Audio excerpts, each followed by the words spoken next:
A Bíblia diz no livro de Marcos, no capítulo 10, nos versículos de 1 a 52.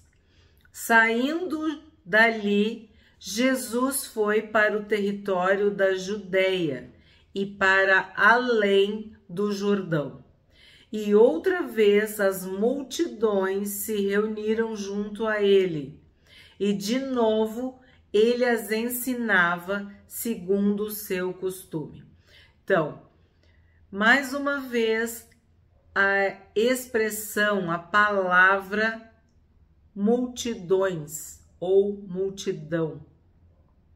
Vimos que isso foi uma marca registrada em Mateus e que aqui em Marcos também, porque ele estava acostumado a ser seguido por multidões.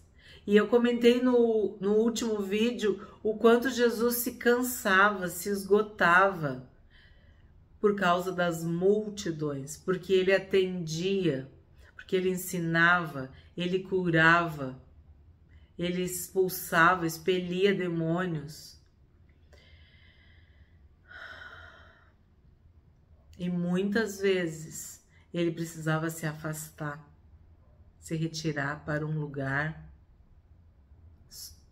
sozinho, solitário, para o deserto, para o monte. Por quê? Porque ele estava se entregando de corpo e alma, né? Corpo, alma e espírito. Jesus estava totalmente entregue à sua missão. E também vimos que ele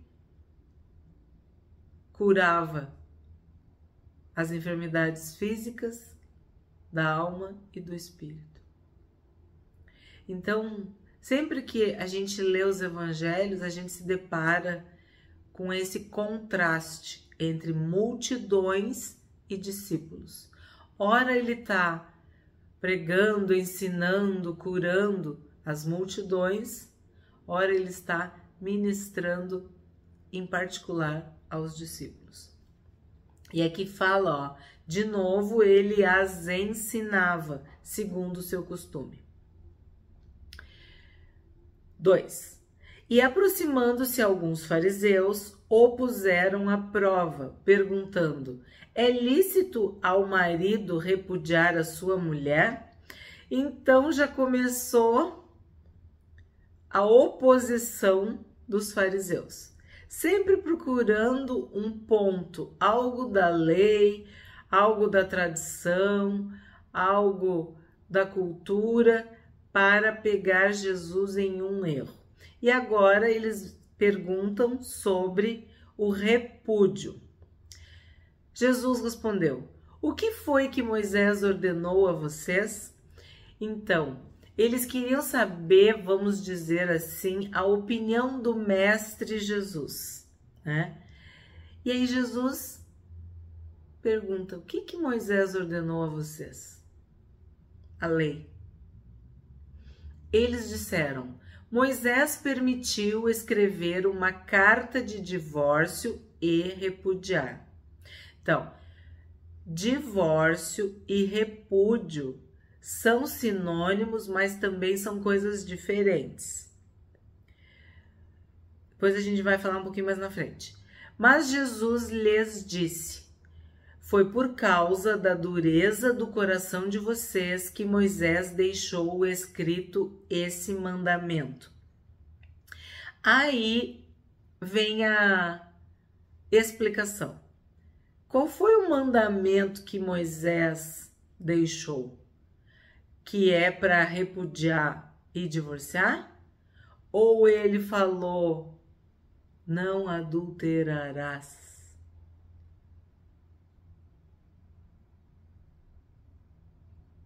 Entende? O que era o repúdio? Era tu não queria mais aquela mulher. Tu repudiava. Tu mandava ela de volta pro pai dela, pra família dela. E carta de divórcio era quando a pessoa dissolvia aquele casamento e tinha, vamos dizer, uma justificativa, tinha uma alegação, tinha um quesito, vamos dizer, que justificasse. Aí o Senhor Jesus está dizendo que foi por causa da dureza do coração que teve esse mandamento ou essa permissão. Porém, desde o princípio da criação, Deus os fez homem e mulher. Por isso o homem deixará o seu pai e a sua mãe e se unirá à sua mulher, tornando-se os dois uma só carne. De modo que já não são mais dois, porém uma só carne. Então, qual era o princípio? Gênesis. Deus criou o homem e viu que o homem não era feliz sozinho. Não é bom que o homem esteja só. Não era bom. Não estava bom. Vou criar, vou fazer uma mulher, uma ajudadora que lhe seja idônea, carne da sua carne, ossos dos seus ossos. E a ideia, vamos dizer assim, o plano de Deus, a vontade de Deus era o quê? Que o homem deixasse o seu pai e a sua mãe e se unisse à sua mulher, tornando-se os dois uma só carne. Então, o que a gente vê aqui?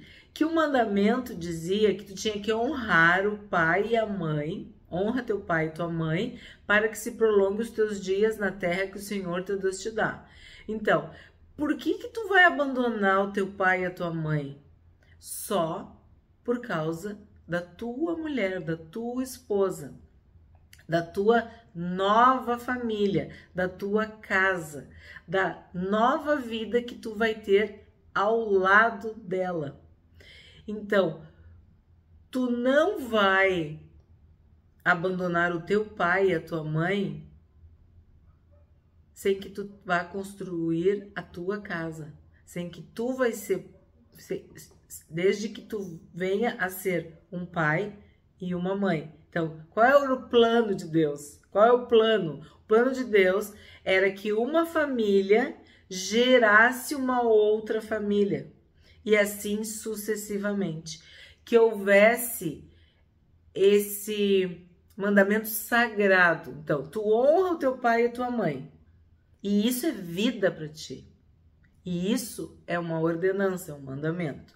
Quando que tu vai deixar o pai e deixar a mãe? Quando tu fores te tornar um pai ou uma mãe. Quer dizer, quando tu casar com uma mulher e formar uma família.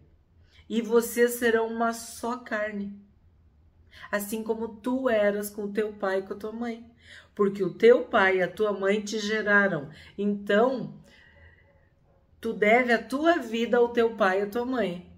E tu honra esse pai e essa mãe. Agora, tu vai te unir à mulher e vai formar uma família. Agora, tu é o pai e ela é a mãe. E aí vai nascer filhos. E assim foi que Deus planejou. Então, nesse plano de Deus, nessa ideia de Deus, nessa vontade de Deus, nesse mandamento de Deus, nessa ordenança de Deus, que mais que eu posso dizer? Nessa direção de Deus, não tem divórcio, não tem repúdio. Por quê? Olha o que ele está dizendo. Ele se uniu à mulher e os dois vão se tornar uma só carne. De modo que já não são mais dois, porém uma só carne. Portanto, que ninguém separe o que Deus ajuntou. Então, que ninguém se meta no plano que Deus planejou, na ideia perfeita, abençoada e maravilhosa que Deus criou. É um homem para uma mulher, é uma mulher para um homem, e ambos com compromisso, com aliança de formar uma família. Porque tu teve um pai, uma mãe, uma família. Então agora tu vai criar, produzir, fundar, inaugurar, conduzir uma nova família. Esse é o plano original. E aqui fala, ó, ninguém separe o que Deus ajuntou. Por que a gente já estudou? É o cordão de 3 dobras. É Deus, o marido e a esposa. Então é Deus que une o homem com a mulher. É Deus que une a mulher com o homem. Então este casamento, esta família, esta união é sagrada, porque Deus está junto nessa união. É Deus que faz esse milagre, que opera este mistério de unir 2 pessoas completamente diferentes e fazer uma só carne. Em casa, os discípulos voltaram a fazer perguntas sobre esse assunto, e Jesus lhes disse: quem repudiar a sua mulher e casar com outra, comete adultério contra aquela. E se ela repudiar o seu marido e casar com outro, comete adultério. Aí tu entende por que eu falei ali que o mandamento era não adulterarás. Porque a proteção de Deus para o adultério é o casamento, não é o divórcio e nem o repúdio. Tu não vai adulterar porque Deus está na equação, Deus está junto. Então, quando o teu coração já estiver duro, ali Deus não está. Foi por causa da dureza do coração de vocês que Moisés deixou escrito esse mandamento. O divórcio e o repúdio era uma flexibilização, vamos dizer assim. Porque tu imagina, no deserto, eu andei lendo até sobre isso, tinha casos gravíssimos, assim, que se a mulher não cozinhasse bem, claro, tinha também, como no meu caso, se a mulher não desse filhos, isso aí podia mandar embora, podia repudiar, devolvia para o pai. Era isso que a lei dizia. Tanto que a gente viu a história de Samuel, o quanto Ana sofreu, mas Eucana não abandonou Ana. O que ele fez? Ele teve uma segunda esposa, que era outra permissão. Tu podia ter quantas mulheres, quantas esposas tu pudesse sustentar. E o que era sustentar? Era dar casa, comida e roupa. Se tu pudesse abrigar aquela mulher sob um teto, se tu pudesse alimentá-la e dar roupas para ela, tu podia ter quantas esposas tu quisesse. Por quê? Porque o objetivo era ter filhos, família, trabalhadores, mão de obra, povoar a terra, as cidades, vencer os inimigos, enfim, né? Então tu podia ter várias esposas. E Eucana amava Ana, mas Ana não tinha filhos. E aí ele tinha outra esposa, que era Penina.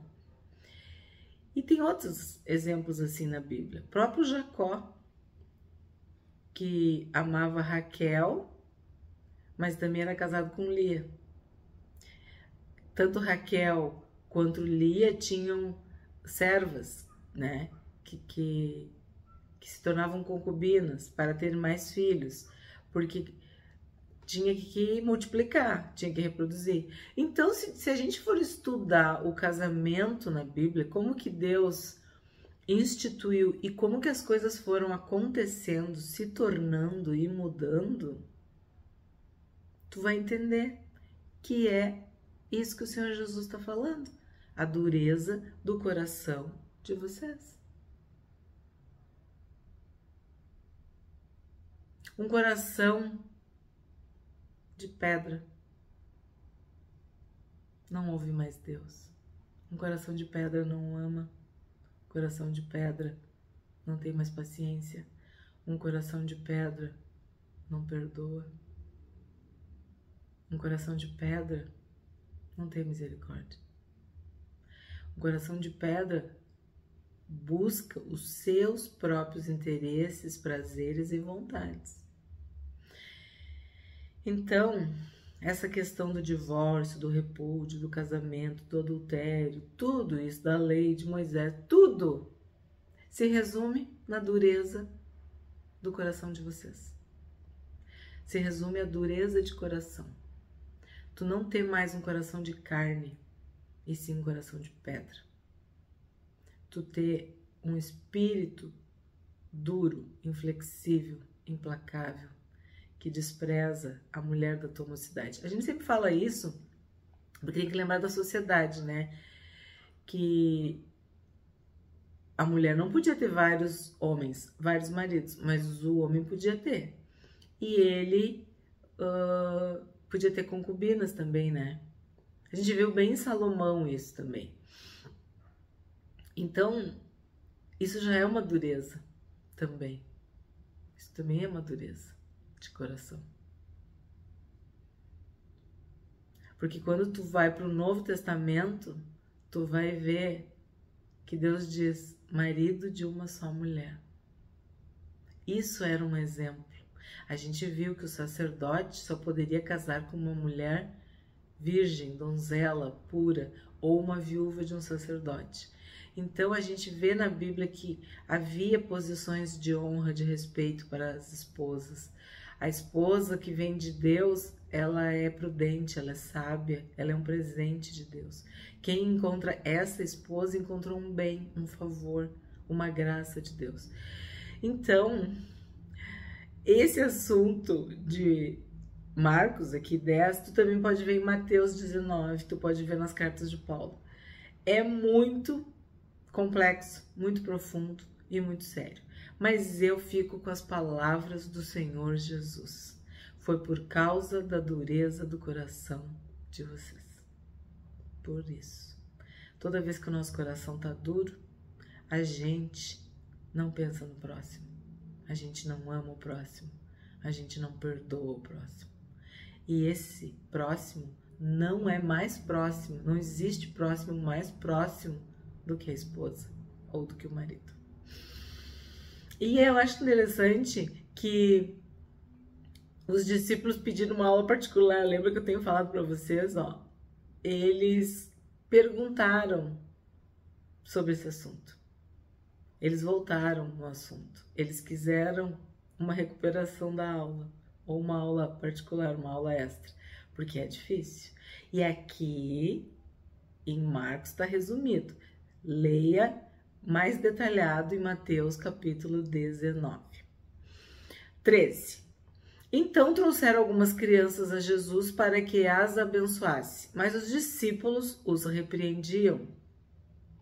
Jesus, porém, vendo isto, indignou-se e disse-lhes: deixem que os pequeninos venham a mim, não os impeçam, porque dos tais é o reino de Deus. Então, olha só, Jesus se indigna e se dignou. Por quê? Porque os discípulos não queriam deixar que as crianças chegassem perto dele. Ó, ele queria abençoar as crianças. Então, isso para nós também é uma lição.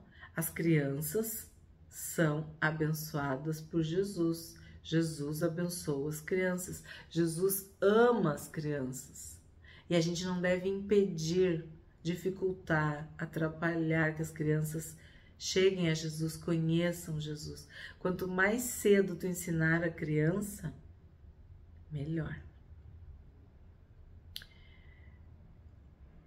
Em verdade lhes digo, quem não receber o reino de Deus como uma criança, de maneira nenhuma entrará nele. Então, tomando as crianças nos braços e impondo-lhes as mãos, as abençoava. Então, de novo, começa falando, ó, que trouxeram algumas crianças para que Jesus abençoasse, e no final diz que ele, impondo as mãos, abençoava. Então, Jesus abençoa as crianças. Tu, como pai, tem que abençoar as crianças. Tu, como mãe, tem que abençoar as tuas crianças. Tu é professora, tu é professor, abençoa as crianças. Se tu convive com alguma criança, teu sobrinho, teu primo, parente, abençoa as crianças. nós podemos abençoar. A bênção do Senhor é que nos faz prosperar. E uma criança abençoada, uma criança cheia de Deus, cheia do Espírito Santo, é uma bênção para a família, para a escola.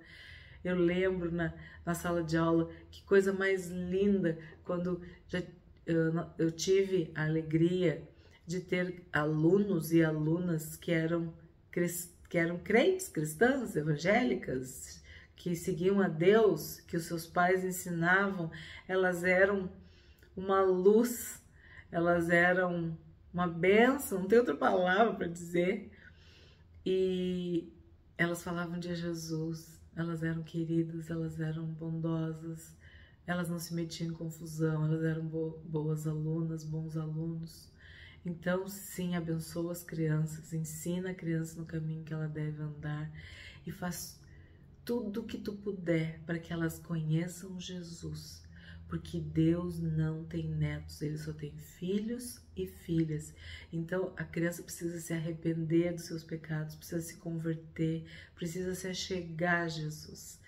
E nós, se não formos como as crianças, não entraremos no reino de Deus.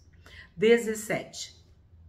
Pondo-se Jesus a caminho, um homem correu ao seu encontro e, ajoelhando-se diante dele, perguntou-lhe: Bom mestre, que farei para herdar a vida eterna? Já começa aqui, né? Bom mestre.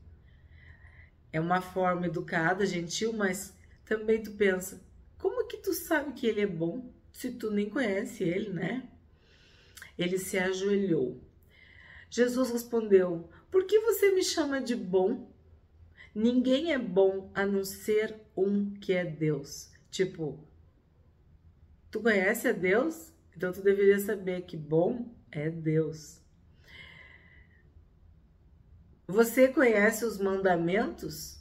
Não mate, não cometa adultério, não furte, não dê falso testemunho, não defraude ninguém, honre o seu pai e sua mãe.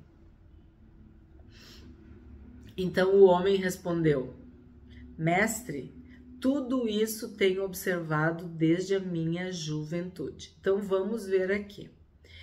Ele nunca matou ninguém. Ele, não mate. Ele não matou, não assassinou, não fez nada de mal quanto o próximo. Não cometa adultério.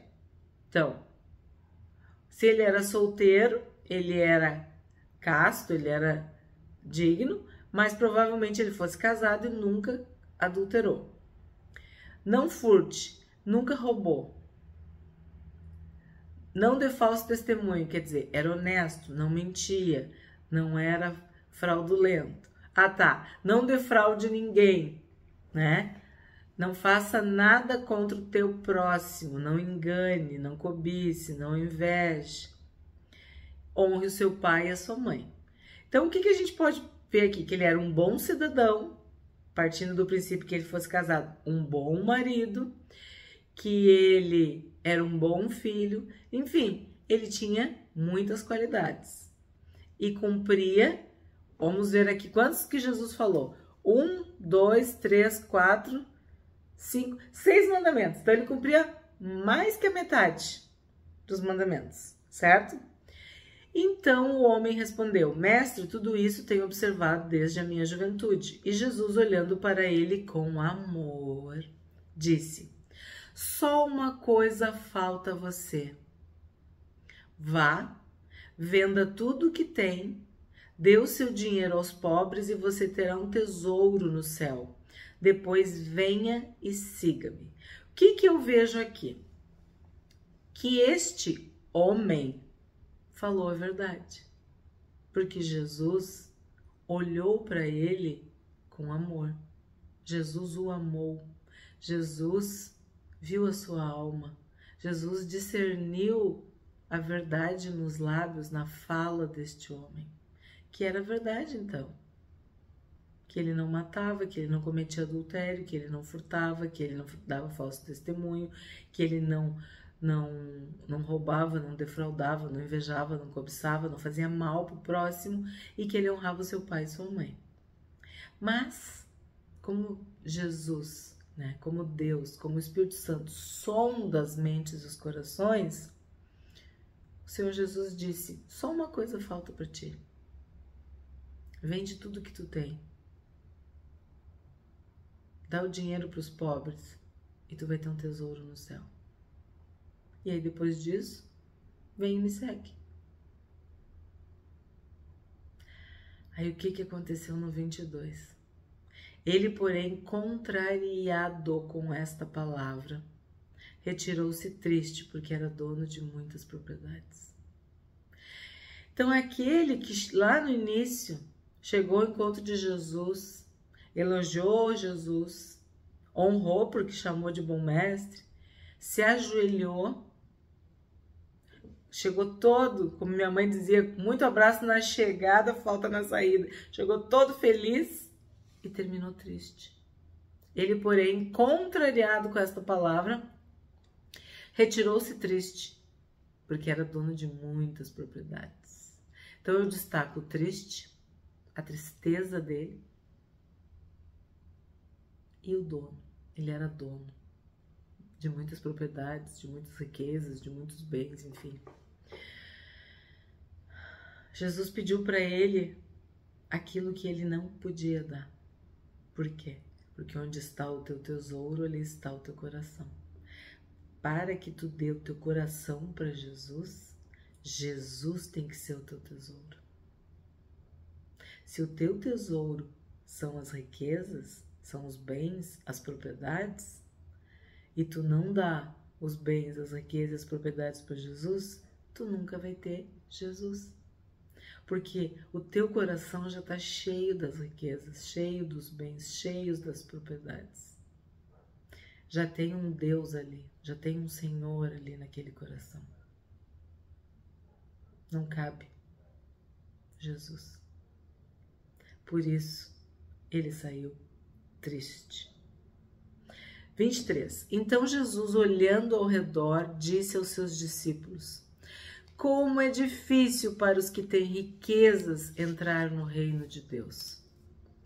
Como é difícil. A porta é estreita.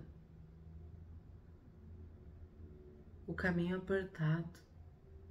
É difícil. As pessoas têm um fascínio pelos bens materiais, pelas riquezas. A gente viu que uma das coisas que torna a semente infrutífera é a fascinação das riquezas. O evangelho não prospera quando no teu coração tu ama as riquezas. E o Senhor Jesus falou sobre Mamon, sobre esse Deus das riquezas. Os discípulos estranharam estas palavras. Por quê? Porque a bênção de Deus é que enriquece. A bênção de Deus faz prosperar. E o povo judeu, era próspero, era abençoado, trabalhador. Deus abria as janelas do céu e derramava bênçãos. Então, eles estranharam porque que Jesus falou que era difícil. Como é difícil para os que têm riquezas entrar no reino de Deus. Mas Jesus insistiu em dizer-lhes: filhos, como é difícil entrar no reino de Deus. É mais fácil um camelo passar pelo fundo de uma agulha do que um rico entrar no reino de Deus.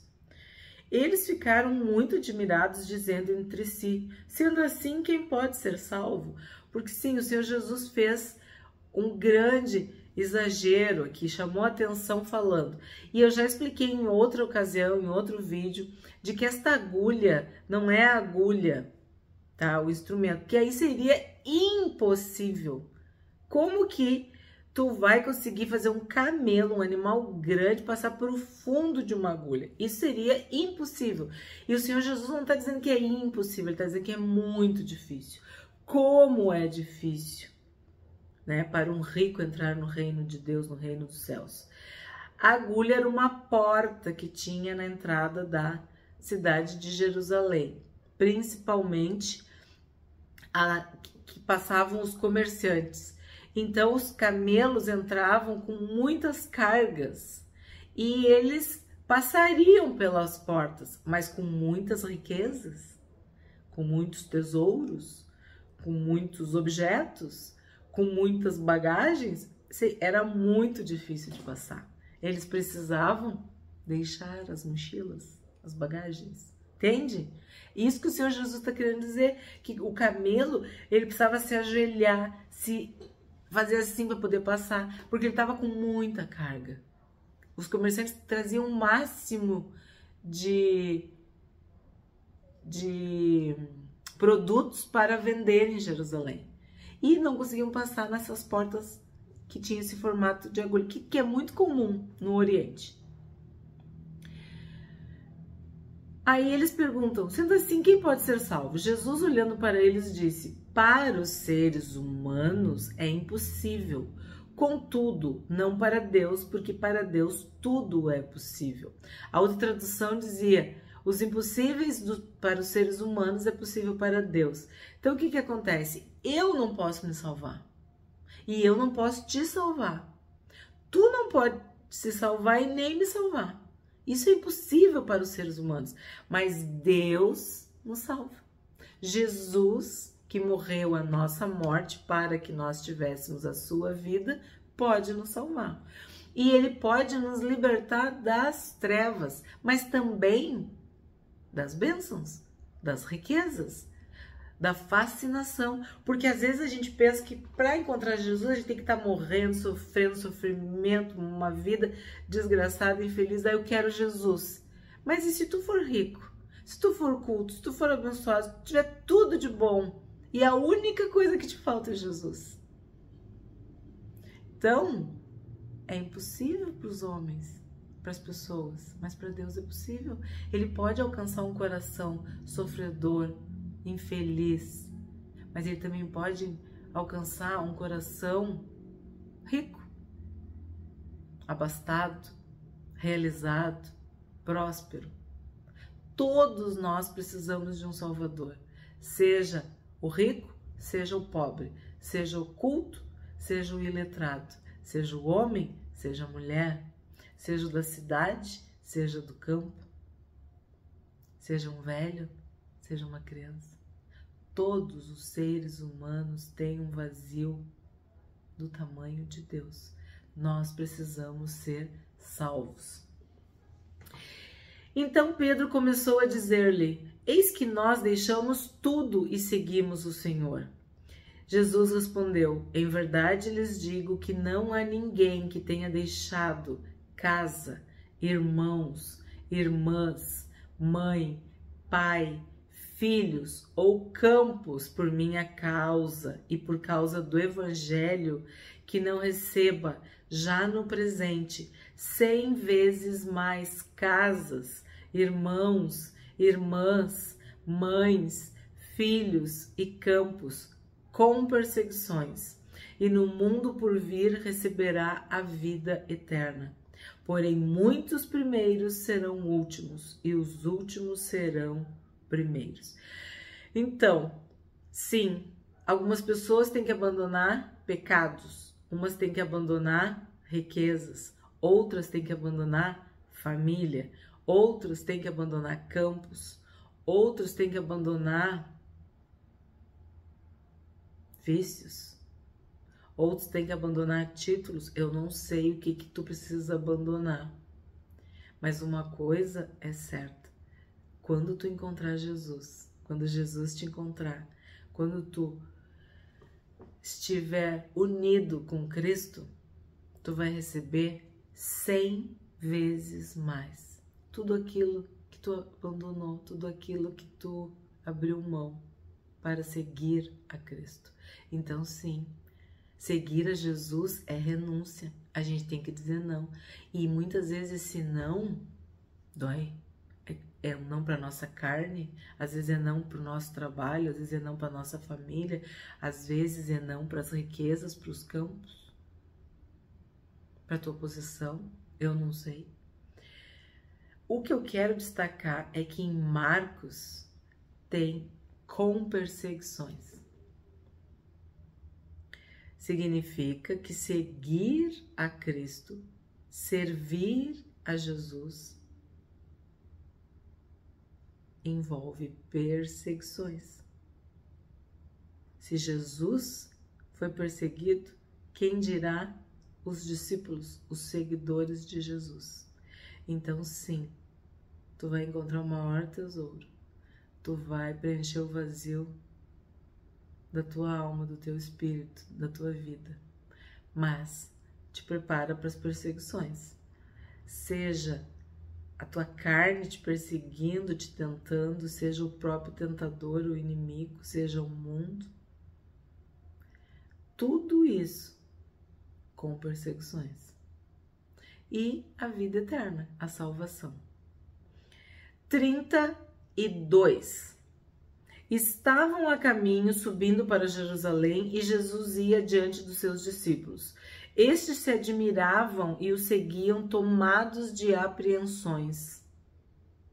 E Jesus, chamando outra vez os 12 para um lado, começou a revelar-lhes as coisas que deviam acontecer com ele, dizendo: Eis que subimos para Jerusalém, e o Filho do Homem será entregue aos principais sacerdotes e aos escribas. Eles vão condená-lo à morte e entregá-lo aos gentios. Vão zombar dele, cuspir nele, açoitá-lo e matá-lo, mas depois de 3 dias ressuscitará. Então, Jesus avisava, Jesus alertava, Jesus falou a verdade para os discípulos. E eles começaram a ficar apreensivos. Jesus ia adiante dos seus discípulos e eles estavam admirados e tomados de apreensões. Sim, muitas vezes nós estamos assim, como os discípulos, apreensivos. Mas olha o que vem. O que está escrito? Jesus está na frente. Jesus ia diante dos seus discípulos. O nosso líder é Jesus. E ele ressuscitou. E ele está vivo. Então eu não sei quais são as tuas apreensões, teus medos, tuas angústias, tuas ansiedades. Mas Jesus vai adiante de nós. E ele está vivo. Ele venceu a morte, ele ressuscitou. 35. Então se aproximaram dele Tiago e João, filhos de Zebedeu, dizendo: Mestre, queremos que o Senhor nos conceda o que vamos pedir. E Jesus lhes perguntou: O que querem que eu lhes faça? Eles responderam: Permite-nos que na sua glória nos assentemos um à sua direita e outro à sua esquerda. Mas Jesus lhes disse: Vocês não sabem o que estão pedindo. Será que podem beber o cálice que eu bebo ou receber o batismo com que eu sou batizado? Eles responderam: Podemos. Então Jesus lhes disse: Vocês beberão o cálice que eu bebo e receberão o batismo com que eu sou batizado. Quanto a sentar à minha direita ou à minha esquerda, não me compete concedê-lo, pois é para aqueles a quem está preparado. Vou parar aqui um pouquinho. Em Mateus a gente viu que compete ao Pai. Aqui está deixando bem claro, ó, não me compete concedê-lo, pois é para aqueles a quem está preparado. Tu vai viver a tua vida e não é pelo que tu tá pedindo, é pelo que tu tá plantando, é pelo que tu tá semeando. Não é porque tu é amigo do rei que tu vai ter os favores do rei. Tu vai ter que semear, tu vai ter que trabalhar para que a recompensa venha, para que o prêmio venha, para que o galardão venha. Tu vai ter que te gastar, tu vai ter que pregar o evangelho, tu vai ter que fazer o bem. Isso vai determinar quem vai ficar à direita ou à esquerda na glória, né? Quem vai ter recompensa. Quando os outros 10 discípulos ouviram isto, começaram a ficar indignados com Tiago e João. Mas Jesus, chamando todos para junto de si, disse: Vocês sabem que os que são considerados governadores dos povos os dominam e que os seus maiorais exercem autoridade sobre eles. Mas entre vocês não é assim. Pelo contrário, quem quiser tornar-se grande entre vocês, que se coloque a serviço dos outros. E quem quiser ser o primeiro entre vocês, que seja servo de todos. pois o próprio Filho do Homem não veio para ser servido, mas para servir e dar a sua vida em resgate por muitos. Então, não é por indicação, não é por aclamação, não é nem por eleição, é por serviço. Servir aos outros, ser servo de todos, seguir o exemplo de Jesus, que não veio para ser servido, mas que veio para servir e dar a sua vida em resgate por muitos. 46. E foram para Jericó. Quando Jesus saía de Jericó, juntamente com os discípulos e numerosa multidão, Bartimeu, um cego, mendigo, filho de Timeu, estava sentado à beira do caminho, e ouvindo que era Jesus, o Nazareno, começou a gritar: Jesus, filho de Davi, tenha compaixão de mim. E muitos o repreendiam para que se calasse, mas ele gritava cada vez mais: Filho de Davi, tenha compaixão de mim. Eu acho incrível, vocês já viram quantas vezes as pessoas que queriam se expressar, que queriam chegar perto de Jesus, que queriam uma cura, uma libertação, eram repreendidas? Jesus parou e disse: chamem o cego. Chamaram então o cego, dizendo-lhe: coragem, levante-se, porque ele está chamando você. Atirando a capa para o lado, o cego levantou-se de um salto e foi até onde estava Jesus, que lhe perguntou: o que você quer que eu lhe faça? O cego respondeu: Mestre, que eu possa ver de novo. Então Jesus lhe disse: vá, a sua fé salvou você. E imediatamente passou a ver e foi seguindo Jesus estrada afora. Então a gente vê que agora eles estavam em Jericó, que de novo, tinha uma multidão, diz que é uma numerosa multidão. Junto com os discípulos tinha uma numerosa multidão e tinha um cego chamado Bartimeu. E ele chamava Jesus de filho de Davi. Então o que ele estava fazendo? Ele estava fazendo uma profissão de fé. Ele estava confessando que aquele Jesus ali era o Messias prometido. Porque quem era o filho de Davi? Era o Messias, era o ungido de Deus. Então, quando ele fala isso, ele tá expressando a sua fé. Por isso que Jesus diz, a sua fé te salvou, a tua fé te salvou. Por quê? Porque ele creu que Jesus era o Filho de Deus, o Filho de Davi, o Messias prometido.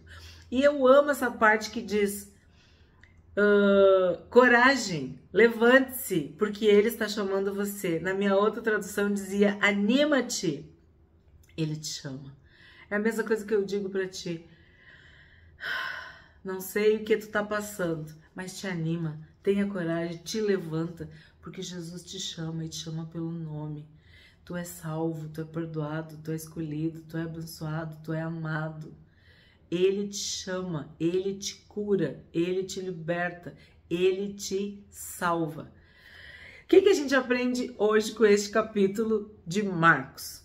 De que Jesus disse: Deus fez homem e mulher, e os dois serão uma só carne.